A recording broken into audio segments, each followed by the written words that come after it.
पहिल्यांदा महाराष्ट्राच्या जनतेचे आभार मानतो की महाराष्ट्राच्या जनतेने भारतीय जनता पक्षाला आणि आमच्या महायुतीला प्रचंड मोठं समर्थन दिलेलं आहे।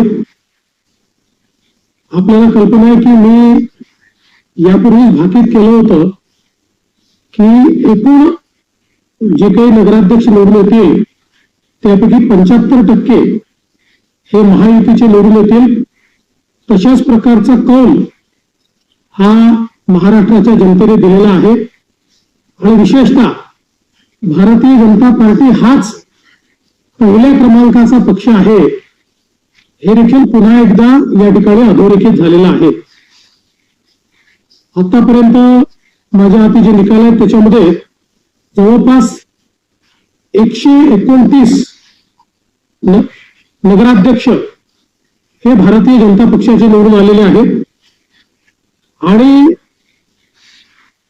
आपण जर बघितलं तर आमचे तिघांचे मिळून जे नगराध्यक्ष आहेत ते जवळपास 75% नगरसेवक आहेत, नगराध्यक्ष आहेत। आणि आपण नगरसेवकांचा जर विचार केला तर तिथे तर भारतीय जनता पक्षाने एक नवीन रेकॉर्ड तयार केला।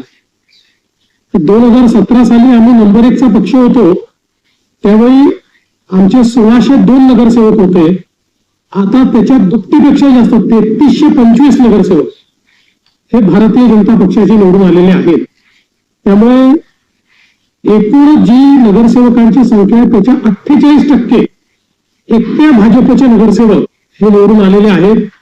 याचा अर्थ प्रचंड मोठं जनसमर्थन आम्हाला मिळालेलं आहे। मी आज विशेषतः आमचे जे सहयोगी आहेत श्री एकनाथराव शिंदेजी, श्री अजितदादा पवारजी यांचंही मनापासून अभिनंदन करतो। त्यांच्याही पक्षांनी अतिशय चांगला परफॉर्मन्स दिलेला आहे। एक प्रकारे विधानसभेचा परफॉर्मन्स हा आम्ही रिपीट केलेला आहे। या निवडणुकीमध्ये पहिल्यांदाच आमचे अध्यक्ष श्री रवींद्र चव्हाणजी यांच्या नेतृत्वात ही निवडणूक होत होती आणि त्यांच्या नेतृत्वातल्या या पहिल्या निवडणुकीत एक प्रचंड मोठं यश हे भारतीय जनता पक्षाला मिळालं। त्याबद्दल मी रवींद्र चव्हाणजींचे मनापासून अभिनंदन करतो।